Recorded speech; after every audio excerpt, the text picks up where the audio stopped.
I have been catching Just Another Day. It's been playing a lot lately. Yeah, I seen that. Yeah. Because it hit Tubi.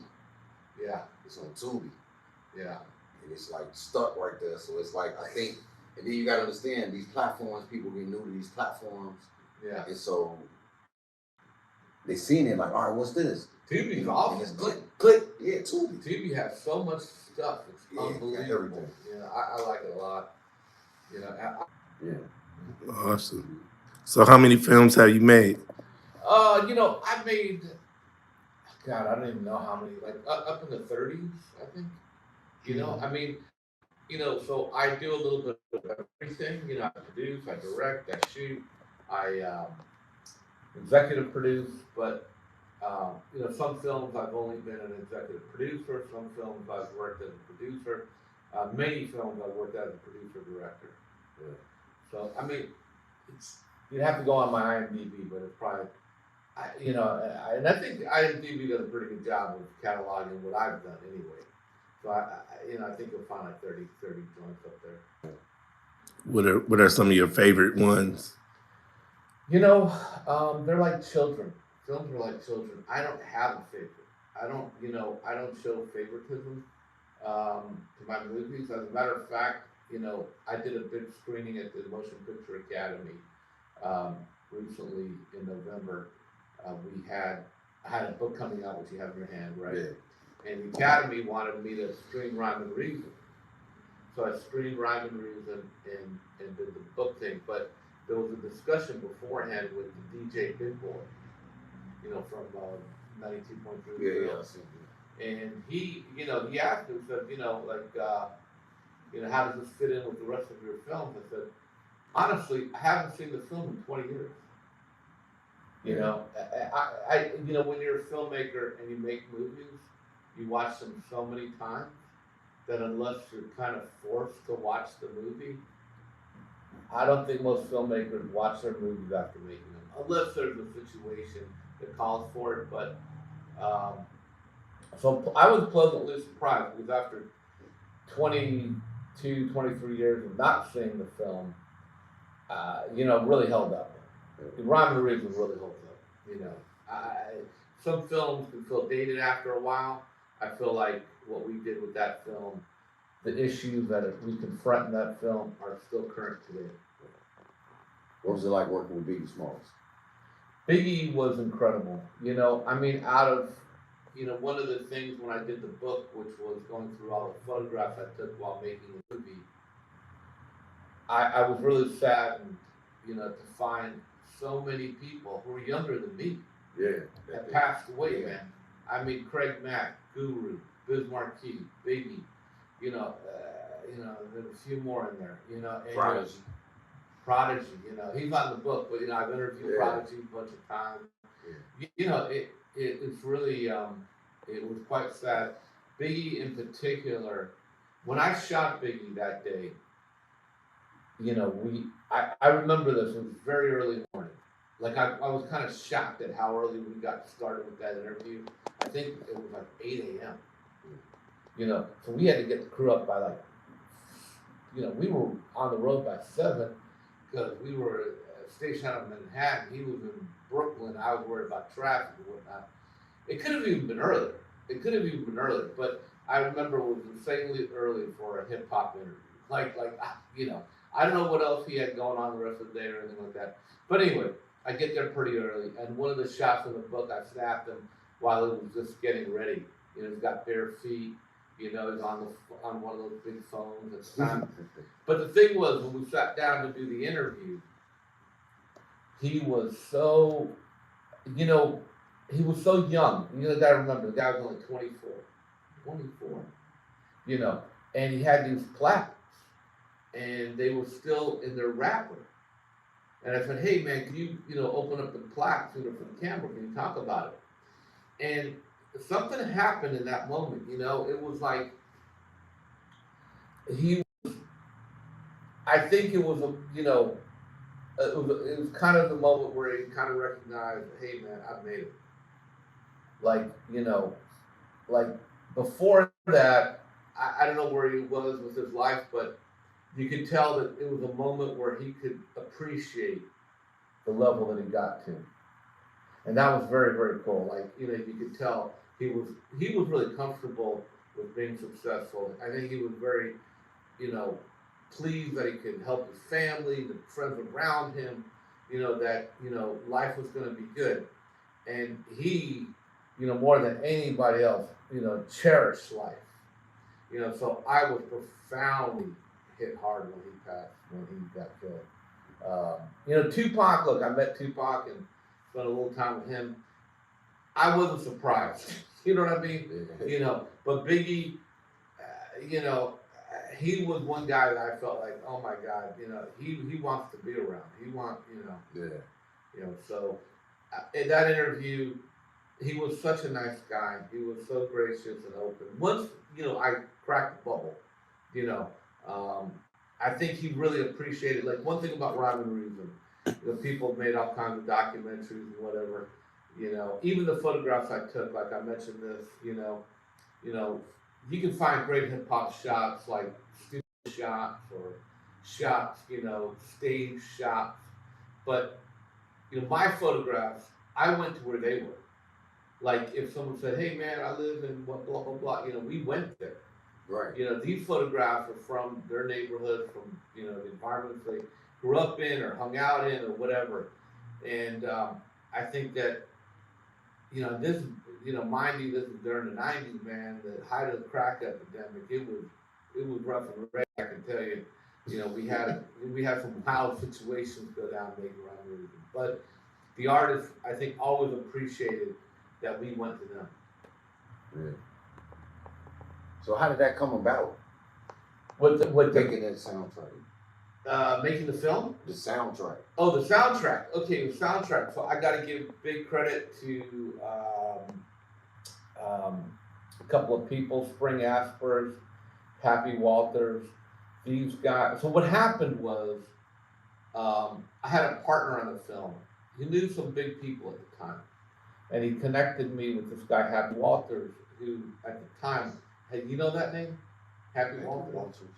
I think I heard the name, but I don't know. Yeah. You know, it's unbelievable because, like, in the '90s, he was one of the biggest things in hip hop.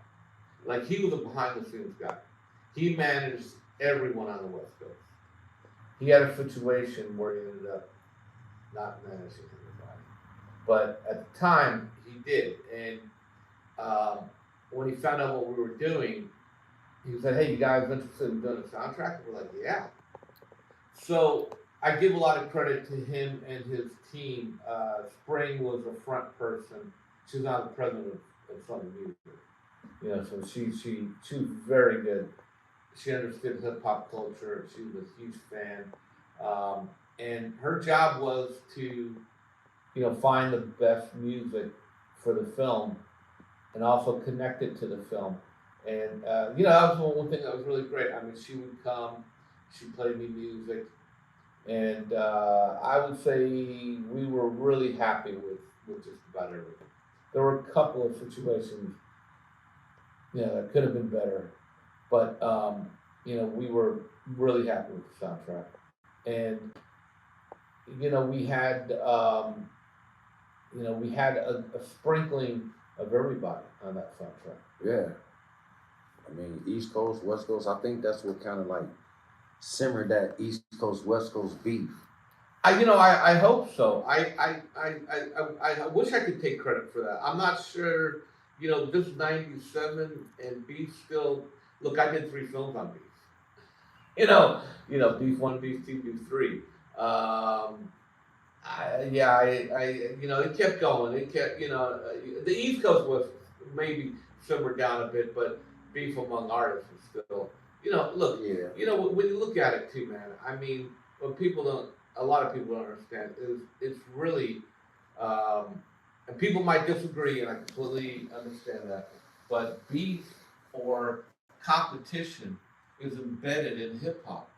I mean, it's the spirit of the culture. You know, who can graph better? Who can DJ better? Who can MC better?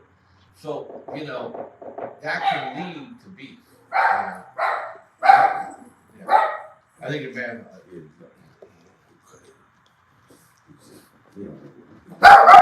Hey, come, go back. Sorry about that. Alright, you want me to film on now? I can take it from here. Yeah. No, you better take them calls. I could take it. I'm handling it right Yeah, because he's about to get signed. Sorry about that, man. No. Yeah, he's about to What's going get. on in your house right now? No. Don't. Yeah, It's all good. It's all good. gotta handle the business. Yeah. You're bad handling. I got it. We trying to do too. Hi, Universal. hi dear. How you doing? That's road time. Oh, you like that, love it? You have to be careful, man. These are some of his best friends. Oh yeah, Come you did already. It was quick. Yeah. Good. All right, so good. Okay. All right, we're still rolling. Oh, just talking about yeah. I mean, I don't know if the film deserves the credit. If it helped, simmer that down, man, I'm, blessed. Yeah, because the beef got going like, I say like 93 to 95. It was really cooking and heated up. Yeah. And 96, 97 started, it's just idle, and then here comes the Rhyme and Reason, the soundtrack, and the East Coast, West Coast rappers, all collaborate on that thing. I was like, that's kind of helped. I mean, we did, thinking about it now, it was about building bridges. I mean, I'll tell you about Rhyme and Reason too, which a lot of people don't know. So, when I first started making the film, I was living in New York, right? And I interviewed all these New York cats and East Coast people, and I took the film out to LA, and I showed it to a few friends of mine. I put the film in, and it was like afterward, they were really upset. They were like, wait a minute, there's no hip hop on the West Coast? And I'm like, oh shit. So I spent another year and a half actually shooting West Coast artists. Because I felt like, we really did not have them represented. And we also went to some other places, Atlanta, New Orleans, people, places like that. But yeah, it was, I was a little biased towards the East Coast at that time. I thought the lyrical skills were better. I was more into the the artists back then. You know what I mean? Mm-hmm. So I was, but once I came out here, actually, I even had to move out here because I didn't have the connections, right? So then I said, maybe I should live out here to develop those relationships like I had back on the East Coast. Yeah. New York. It's kind of like Jimmy Iovine when he left New York and came out here. He used to be in apartments. So living in a house, he was scared. Yeah. He'll tell you a story. So the book of Rhyme and Reason, how can people get it? So tell them. The book is everywhere. I mean, you can get it on. Amazon is really giving the book away. So, it's Amazon. A great deal, I tell you, man, because it's a beautiful book. As you can see, fantastic photos. But the book is very well priced on Amazon at the moment. I don't know how long they'll keep that up, but I'm gonna get a work of it. Y'all want to see? Y'all gotta buy the book. I ain't gonna keep on flipping through no pages, but yeah, and you can see. You can get your hip hop from. That's what. You can start right here if you don't have no hip hop. This way you can get it right here. Yeah, keep it on the coffee table. Yeah. Get ready for the 4-star, cool, crazy, and controversial party movie with the #1 soundtrack and some of the hottest rappers to ever hit the big time. Hip-hop, breakdance, freestyle, culture in the hood. The ultimate backstage pass into the world of rap. The party was everything. In the house. MCJ in the house. Featuring R&B's #1 soundtrack from today's hottest stars, including Mac 10 and the Dog Pound, Busta Rhymes, and special footage from Tupac Shakur, the Notorious B.I.G. Straight out the hood, did good. And Ice-T. And the fact that you could do this and sooner or later these records started selling, just saying whatever we wanted to say, it was great. It was like God came and said, here's something that you can do. Check out how hip-hop and rap music came from the streets to become a driving force of our culture. Rhyme and Reason, the ultimate rap movie no one should miss.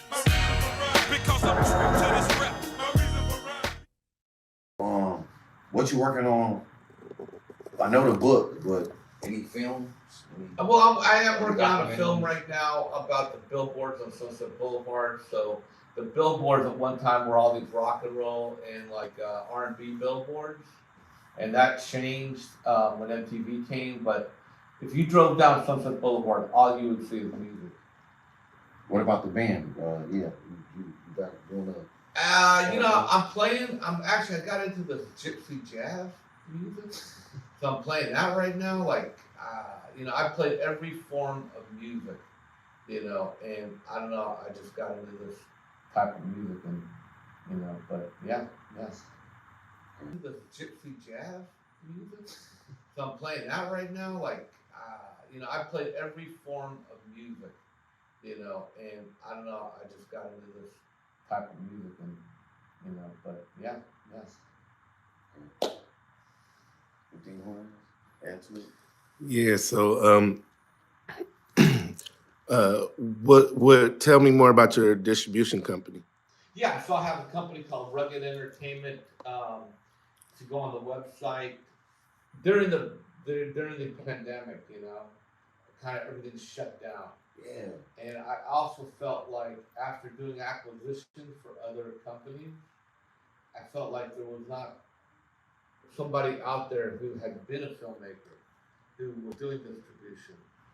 So I felt like if I could do that, and after working for these companies, I realized it's not that difficult. I mean, it's more about the relationships and the contact, than anything else. How hard can you put it out there in the world, basically? Yeah. I mean, can you get it on the platforms and all these things? So I've made a lot of effort to find the right person to represent my interests. Once I did that, we have 18 films now. Wow. Yeah. A couple of urban films. We have a Biggie film. I got that back from Image. I have that on right now. I have Thug Immortal about hip hop culture. You know that film? Yeah, I know that one too. Yeah. So we're representing that one. I'm hoping to get more. I don't have a lot of urban right now. I want more urban. Well, You need to make another film, man. I know. I know. Yep. And I made about 68 movies now. You have? Yeah. Wow, man. Mm-hmm. The reason hip hoppers battled was so that there would not be any physical confrontation. That was the point to the battle. The main point was that we don't have to settle this with the GAT. We can artistically prove to the audience right here and now who's the best. This ain't WWF.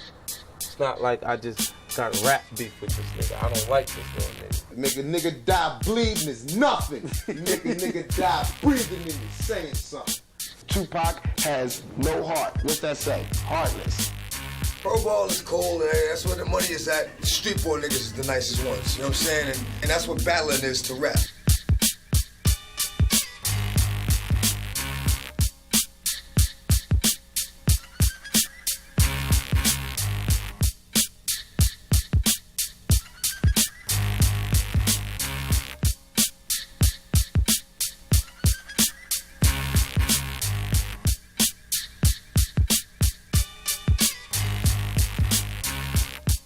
But that's how the shit jumped off. Them niggas had beef with each other. I'ma get at 50. He's the real Wingster. Fuck your little bitch ass up. What went down with that cat? What went down with that? Who? Come here, let me kiss you, little faggot. I don't know him. Talking this gangster shit on record. How they handling shit and all that. Like niggas is G'd up and all that. So we took it. Yeah, like took that like kind of personal, you know what I'm saying? Niggas a sweetheart, for real. He's nobody. I really don't like that. I don't know him. He's a fruit pop, for real. Talk to me about some real business, man. Chump change now. I said you acting like a bitch. He said you acting like a Come bitch. at me. If I was writing about me, I would kill me. They dissing you, son. This dude ain't saying nothing about me. You got about 15 different beefs that you can pull up. Ice Cube versus NWA. That was a bitch's battle. it was from the heart. Kumo D caught Busy V. The real rock fan and rock fan Shantae. The Benzino thing, that's post. If you don't win your battle of words, take it like a man. Tupac, rest in peace, and Biggie, rest in peace. I feel quite confident of who I believe murdered my son. The East Coast and the West Coast. West Coast. East Coast, West Coast. East Coast, West Coast. East Coast, West Coast. East Coast, West Coast. East Coast, West Coast. When Cannabis and LL Cool J went at it. Around Blackout, Jay-Z made comments about Mobb Deep. I should be a bitch ass nigga for saying that. He said, I'm about $1. Who the fuck is 50 Cent? He said, I'm a Mac 11, I'm a higher caliber MC, that's no question. Nigga, I don't give a fuck where you from, nigga. You in LA, nigga, and you will lose tonight, nigga. Jay-Z and Nas. DMX is cursing out Dalvin and all these different interviews. Don't fuck with dogs. Paris versus Nelly. Nelly, Val, and Chris? Drama. A gang of drama. Beef. Beef. Beef. Beef. Beef. Beef. Beef. Beef. Beef. Beef. Beef. Beef. Beef. Beef. Beef. Beef. Okay. And I went down to GRTV to learn how to make a music video. Oh, very cool. They didn't teach me, but they gave me access to all the equipment. So I had to teach myself linear editing. That was the first editing. RM450. Yeah. So they had to match up the words and stuff like that. So I took the equipment home and I said, let me make a movie about my kids. You know, and I figured out how to film it, and then I edited. Right. So then my music started taking off, and I started doing a college tour. So I was gone 6-7 months out the year just doing music, but I would film everything. And then when I got home, there was nothing to do. So I signed up for a sales meeting, right? And I wanted to go learn more about sales because we were selling our DVDs and CDs and stuff. And so my partner didn't want to go into the sales meeting. He was a young guy, young rapper. Yeah. So I'm like, hey, you got to stay productive while we're off work. Let's stay productive. I said, why don't you write a movie? And if you do, I'll film it. You know, I'm just thinking I could film a movie. You know what I mean? Yeah. And I go into the meeting and come out. He has the movie written. It's called Tomorrow's Never Promised. So like now I gotta do a movie because I got. That's a great title. Is it ever finished? You gotta finish. Yeah, it's done. Yeah. Okay. Is it okay? I got it on YouTube right now, but I haven't got it distributed. Okay. Maverick Films wanted that movie, but I didn't sell it to them. Maverick, yeah, sure. Yeah, sure. But I did do 2 movies with Maverick. Okay. Yeah, but so what I did was I'm a good networker too. Yeah. So in my hometown, I networked the whole time. So I started thinking, all right, now I need a location. So I get my friend that has a car lot. His name is Howard.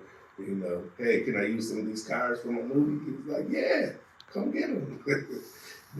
Then I had a nightclub guy. So he let me use the nightclub for nightclub scenes. Then we had a church let us use their stage. Another, 2 churches let us use their area.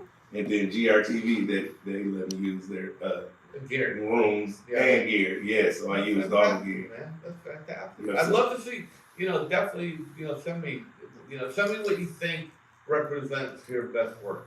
Okay. Yeah. I'd love to take a look at it. Okay. Yeah. I got lots of stuff. And I also filmed my own comedy roast.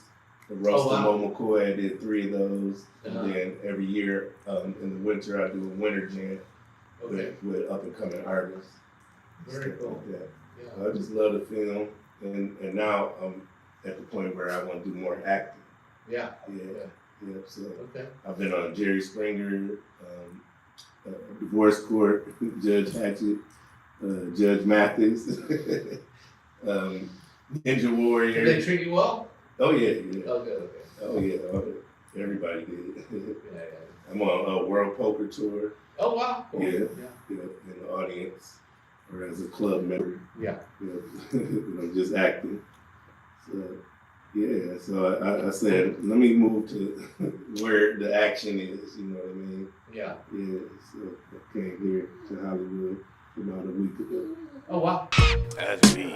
That's what y'all should be talking about. Shit like that when it turns violent. Of course there's gonna be competition in rap and battling. It's competition in stocks and bonds.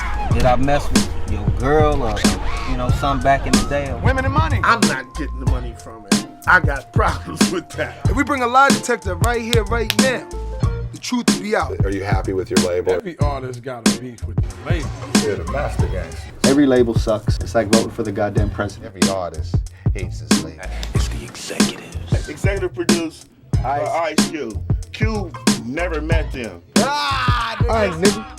Why the fuck you dress like that, nigga? The hood just ain't selling units no more. That's about him trying to sell a fucking record. What are you talking about? That's not fair. We created this, and she's selling more now. Money and make people do some evil things. Rape y'all, and I'm out of here. I'm gonna get 100 million from y'all, and I'm going. He stormed out of the office and smashed his golden platinum plaques on the wall in the lobby. And I don't know if anyone's ever heard about that. Nigga, you didn't take the chain. Nigga, why you wearing it? Dead up. The essays rule the streets in LA. You niggas ate my chicken. You niggas gonna pay for my chicken. Nobody ever played cannabis out on the mic. Smart as these motherfuckers think they are, motherfuckers behind the scenes are sitting back laughing like, ha ha. If you want to get the real results in this game, you got to do the damn thing yourself. I love everybody in the rap game. If you gonna send somebody to do something, make sure the motherfucker can aim.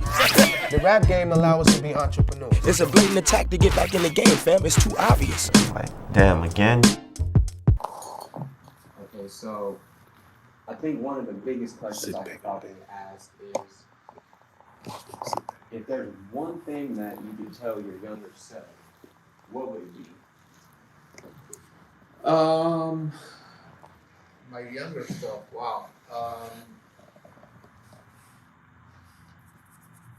Buy Apple stock? Yeah. You know, no, but in terms of filmmaking, I think one thing I've always done is gone with my instinct. Right. You know, and I think that you should trust those. I think even when it comes to the photography, like, I don't have everybody that I could have gotten. Right. Mainly because like I'm shooting, I'm directing, you know, then I'm trying to take photographs with a very old school camera. Understandable. However, I wish I had, you know, shot everybody. Right. That would have been great. You know, but you know, we were so young then, man. Yeah. Like, just trying to put it together. But I would probably, I'd say definitely follow your instinct. Got you. You know? Got you. Yeah. So is there anything you would do differently on your journey? If you could? Well, I definitely would have shot more photos. Definitely would have shot more photos. I mean, if I could have. Although I shot a lot. I mean, I shot a lot. So, you know, I guess my biggest regret with Ryan Reeves, believe it or not, was I had the chance to shoot Easy E. Now, this is a true story. So, when I came out to LA, I told him, you know, I'd come out to LA because I was a New York guy and followed New York hip hop, and then felt like my film wouldn't be complete without LA artists. Yeah. And I came out here, and one of the first guys I hooked up with Jerry Heller. Somebody introduced me to him, and he really loved what I was doing. And he's like, "God, you gotta shoot, you know, you gotta shoot EVE," and you know. And I talked to friends of mine, Right. and they said, "Dude, that would kill your movie." Yeah. Yeah. This was during the time when EVE was like considered completely whack. Right. You know, I mean, you know, people don't remember that, but he was vilified. He was murdered by, you know, Ice Cube. You know, I mean, no one could see the president. You know, all this stuff, man. You know, a great film. Don't spoil it. You know. Yeah. And now I look back and I go, you know, I mean, you know, something told me I should shoot it, but everybody told me I shouldn't. Right. So that's one time where I didn't listen to because I was like, dude, the guy did so much. Yeah. You know, I mean, even though he's the most hated guy in hip hop, I think I should still shoot this guy. Yeah. And I didn't. And then, you know, when he got sick, I called Jerry and said, "Hey, Jerry, what do you think about an interview with dude? It's too late." Oh, man. That sucks. Yeah. So that's my biggest regret for Ryan Reeves. Like, you know, it would have been great to have him. You know, I mean, like when he got sick and all that stuff, everything changed. Yeah. But, you know, he was not in any condition to do an interview. Yeah, that's unfortunate. That's unfortunate. Yeah. But yeah, man, that's pretty cool. That's pretty cool. So it seems you had like a really, really long journey going through all of this, man. And so the main thing is definitely just to trust your instinct, basically. Absolutely, man. Absolutely. Trust your instinct. You know, it's amazing because people ask me, particularly after the screening that we had at the Academy recently, like, did you realize how substantial what you were doing was at the time? Yeah. I had no idea. Right. Yeah. Like, you don't know, like, I had a feeling like, look, the you know, people, the artist was very charismatic. I mean, I remember Nas, like, man, he was so young. Right. And he definitely had, whatever that it factor. Other folks that I've met along the way had that, but whether, the film would, look, I was hoping that we would get into a couple of movie theaters, but I had no idea Miramax would buy the movie and put it in 260 theaters. Oh, man. It was really, it was way more than I ever expected. But I had to pay for that too in terms of the hell I had to deal with Miramax, Yeah. And when you make a movie and you sell it to a studio, it just becomes something else. Oh man, I can imagine. Oh, yeah. I mean,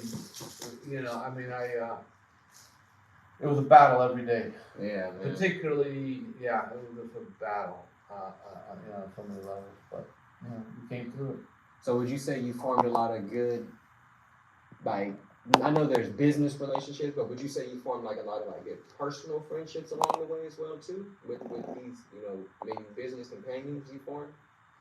I think it depends where I've made a lot of films on hip hop culture, yet I don't have a lot of friends that are hip hop artists. Got you. And I've always felt like, I'm a journalist. Yeah. First and foremost. My thing is to do documentaries, to tell stories, and I can't afford to be like, I had one bad situation where I got too close to an artist. Right. And that taught me a lot, and there was for a long period I felt like I didn't get kind of the respect, I kind of deserved, I felt like, oh gosh, I've done so much, and getting interviews with artists is always difficult, right? Yeah. I thought, God, this should get easier. Yeah. Not stay as hard as it. Exactly. But one day I get a call and I tell my buddy, hey man, I'm trying to hook up with this particular artist. And he goes, dude, the guy loves your work. He wants you to come in, open door, da da da. Yeah. It was like and then some stuff went down while we were filming, and that light switch went from light to dark, and it was like crazy, man. I mean, and I realized, even though I warned all the artists whenever I interview them, look, man, be thoughtful. Right. When we don't just say anything. Yeah. I mean, sometimes I watch like Vlad TV, and I'm like, dude, what are these guys saying? Damn, right. I mean, Just saying just and he'll put it out there. So He's just got that voice that just makes you want to tell everything, I guess. I don't know. I mean, look, I think I've gotten great interviews from folks, but it is surprising to me, like some things people say. Yeah, I get you. Yeah.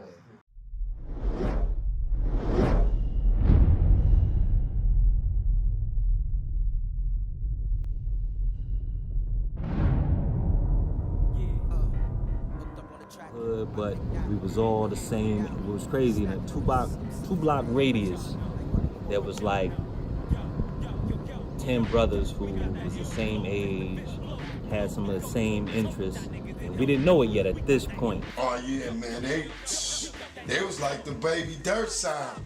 Man, they all was nice. They all had their own individual style, You don't know, I'm Sid Swift. Hey, DJ Nap. Call me E. More money. I go by how they say up on the poster. I was Gold Lord right there. Freedom of speech. Yeah. The nappy head assassin. That one crew on the contest. Step to the nap to get your handpiece bust. Ambulance to the medical, you better rush. Cause we walk through flames, but you'll turn it down. The story of Black Cowboy, an innocent man accused of a crime he didn't commit. but yet he stays positive and does all the right things. The story of You killed Ursula. I did not kill Ursula. I'm gonna make sure you pay. Sheriff! What's going on around here, Beth? Sheriff! Black Cowboy killed Ursula. Clint, these the guys? Yeah, these are the guys. I'll take a few of them. We'll go west of Cherokee. We'll find that black cowboy. Black Cowboy, Black Cowboy. There are a lot of people looking for you. They said when they find you, they're gonna hang you. I'm innocent. I did nothing. Better think twice before reaching for your gun, Black Cowboy. You may be the fastest gun in the West, but I got the draw on you. Just to be clear, this is about the money. Dirty roads, dusty boots, you a cowboy. Life gets no better than being a cowboy in them boots. I say ride 'em up. This year, school gonna be a little different. Because of the virus, we're gonna have to have school outside. See this? You see that? What am I gonna do? I'll get it handled. Just be patient. I'm gonna get us a game-changing building. Oh, hell no!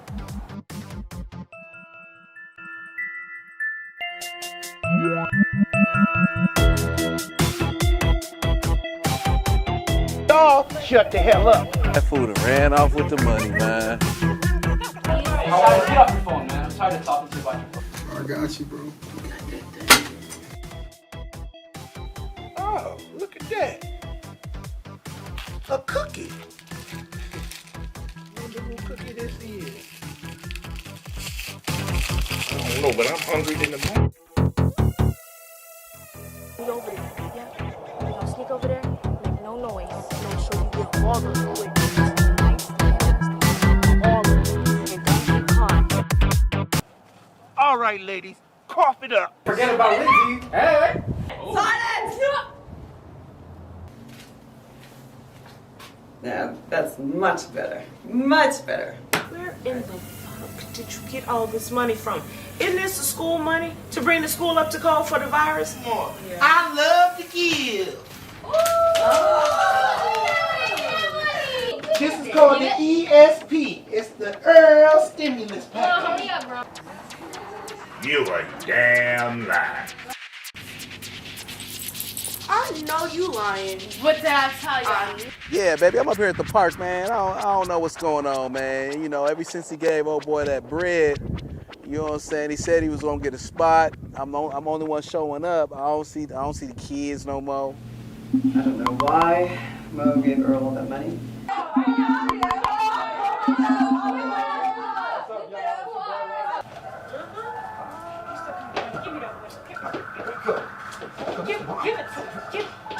I'm trying to help. Only way God showed me how to help is say give, and it shall be given unto you. Press down, shaking up, running together. God damn it, Earl! You have no friggin' idea what you've done. Oh my God! Let's go, guys. Welcome to the Dream Factory. I don't dream about being no damn factory.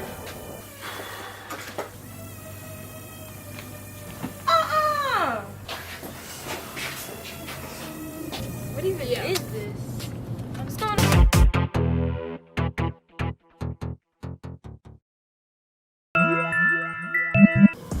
Hello?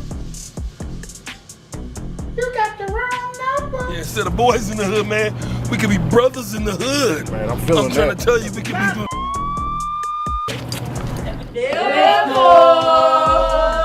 Shit, I just lost my fucking job. What is this?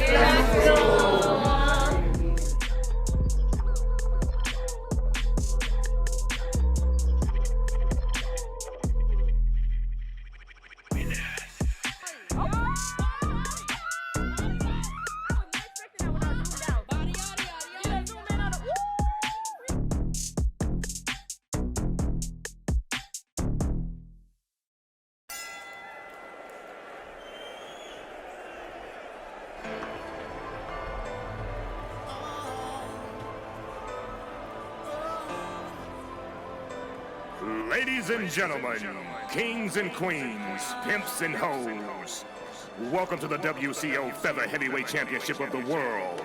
Let's get ready to rumble!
This what it is though. Hey, officer, you see that too, bro? Oh, man. Oh, what the fuck is this, man? I ain't touched You this see shit. that, bro? I ain't touched this shit, man. Nah, Get it it off don't me, matter man. if you see it, bro. The fuck is that? So what I'm My need fingerprints is ain't even on it. Hold up, homeboy. Man, get your ass up here, bro. Care about you, little pimpin' George. Hold on, watch how you talking to me, old Cat Wells wanna be ass nigga. Man, don't talk to me, disrespectful ass nigga. Hold your tongue, you talking to me, nigga. I'm from niggas on GD, niggas on stop shit, nigga, don't do shit, nigga. I'm standing 10 toes on everything, nigga. Fuck you talking about, nigga, bitch ass nigga, hoe ass nigga, chick ass nigga. Like he got a sermon over here. Get that gel out your head, nigga. Talk hoe ass up talking to me, nigga. What Tony Williams? Who is Tony Williams? Ain't no money. Who is that? I'm gonna die here. I said shut up, it's my grandma's house. Shut up. Man, you got him all out ripping around He's down the street. homeschooled now. But you need to get The school was on lockdown every day when I was in jail. But you need to get this together, man. Okay, that's that young boy, man. You gotta get it together, man. He on the right track. I got it. But you gonna throw him off. I'm not gonna throw You him gonna off. throw him off, dog. I'm gonna teach See, him I'll, real. I'll get back quiet in a minute, but listen. Get it together, man. It's time to get it together. Prozac music.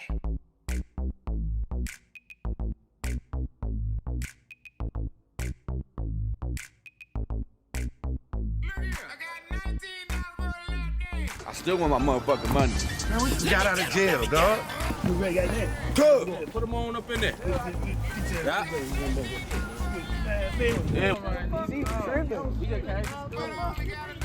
Get out like that shit on. I wish the fuck you want. Fuck you been? You been doing a lot of shit. I keep getting call after call. Type of shit you doing, and you know that shit don't fly with me. Ain't nobody gonna be stealing up in this motherfucking shop. Oh man, shorty, back the fuck up. Oh yeah. Get the money. Go. Let's go. What the fuck wrong with you? Why you ain't answering your motherfucking phone? What the fuck wrong with you? My sister dead. Yo, what the fuck that got to do with me? Take your Holy Ghost ass back. Take your Holy Ghost ass back. Same thing. They say love, but I don't feel it. Get him up! Gas high, them Hey man, keep going. Hey, don't lose this, man. You about to burn these things. They don't know about these things. Hey, keep up with them niggas, man. doing time. Lost my mind. I ain't going nowhere. No, you don't stand up. Everybody need to get out of my establishment. Life been hard all my life, but I ain't sacrificed. sacrifice my soul. Fuck them niggas, fuck them hoes. Trust nobody but this pole. The game to be sold and not be told. Over the years, my heart got cold. Ain't nobody gave me. Baby, you got a thug in this shit real now. I need you to hold me down for real. They want me kill mine. When I think about niggas I lost, I wanna still ride. Wait a minute. How you gonna get my hoe somebody? Who you think you is? The Grinch that stole Christmas or something, nigga? You said, hey, this my hoe, baby. What? This Omaha, bruh. This nigga from Omaha. What the fuck do we got to do with it? Bitch, I'm the truth, I ain't gotta lie. Game to really be televised. Cuz the fire, but I'm the gas. Gun even wet, baptized. It's only one rule, don't drop a dime. And it mean necessary about mine. Married the money, my concubine. All of this, I got me paralyzed. Bitch, I'm the truth, I ain't gotta lie. Game to really be televised. Cuz the fire, but I'm the gas. Gun even wet, baptized. It's only one rule, don't drop a dime. And it mean necessary about mine. Married the money, my concubine. I'ma grind hard for my motherfucking digits as long as I'm living. I put that thing on out for all my children and ain't got no love for no hoe. I'm deep pimping. Like a black man on that pole, I be gripping. Push the man, I'm water whipping. Drink it, I'm sipping. It sprung out my kidneys, I'm blowing on loud. I don't do the midget. I been a minutes like old dog, you get me. Police said freeze, I said ho, come and get me. I'm from the mud, I got dirt on my britches and ain't gotta move cause my hoe bout the business and money don't sleep. So I extra get it. The chopper make you backflip academic. Bitch, I'm the man, you a motherfucking mimic. The way I be flexing, playing so pimping. Eating out the toilet like a motherfucking gremlin. Took me a walk and that blood on my Timberland. There's no time to talk if it ain't about Benjamin. Benjamin. Don't wanna talk if it ain't about the Benjamin. Feeling like 50, been hated by many men. Say this shit smoke, spin it black like a ceiling fan. But he won't do this shit again. My bitch is 10, but I treat it like nothing. We fucking it.